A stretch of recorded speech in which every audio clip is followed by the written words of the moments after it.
कहानी बीरबल ने चोर को पकड़ा। ये कहानी बादशाह अकबर के जमाने की है।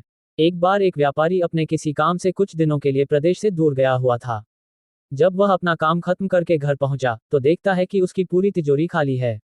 उसकी मेहनत की सारी कमाई चोरी हो चुकी है। व्यापारी घबरा गया और उसने अपने घर के सारे नौकरों को बुलाया। व्यापारी के घर में कुल 5 नौकर थे। व्यापारी की एक आवाज पर सारे नौकर उसके सामने आकर खड़े हो गए।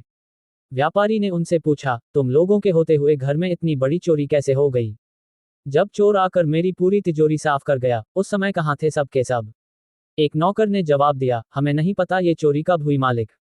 हम सो रहे थे। उसकी यह बात सुनकर व्यापारी गुस्से से आग बबूला हो उठा और बोला, मुझे तो लगता है कि तुम 5 में से किसी एक ने ही चोरी की है।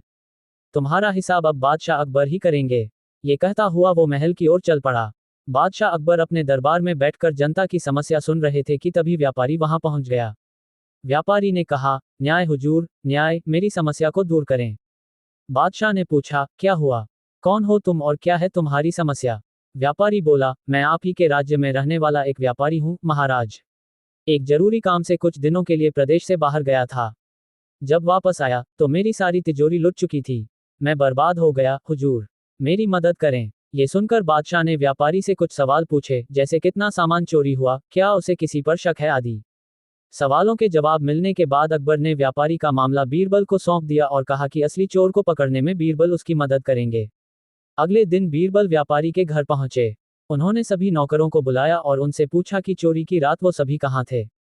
सभी ने कहा कि वो व्यापारी के घर में ही रहते हैं और उस रात भी व्यापारी के घर में ही सो रहे थे।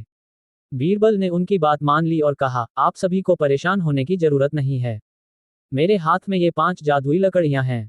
मैं आप सभी को एक एक लकड़ी दूंगा। जो भी चोर होगा, उसकी लकड़ी आज रात 2 इंच लंबी हो जाएगी और चोर पकड़ा जाएगा। हम सभी कल यहीं मिलेंगे। ये कह बीरबल ने सबसे हाथ में एक एक लकड़ी पकड़ाए और वहां से चले गए। दिन ढल गया। अगले दिन बीरबल फिर से व्यापारी के घर पहुंचे और उन्होंने सभी नौकरों को अपनी अपनी लकड़ी के साथ बुलाया।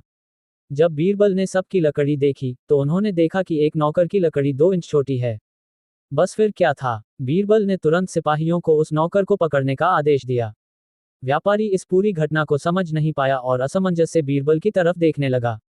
बीरबल ने व्यापारी को समझाया कि कोई लकड़ी जादुई नहीं थी, लेकिन चोर को इस बात का डर था कि उसकी लकड़ी 2 इंच बड़ी हो जाएगी और इस डर से उसने अपनी लकड़ी को 2 इंच काट दिया और वह पकड़ा गया।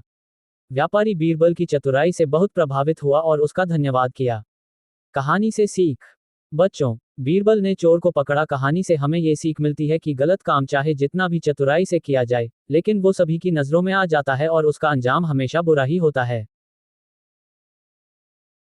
अगर तुम लोग नए हो तो सब्सक्राइब करो, वो जो लाल वाला बटन है उसके साथ सूर्य नमस्कार करो या फिर अनुलोम विलोम, मुझे नहीं पता, बस क्लिक हो जाना चाहिए।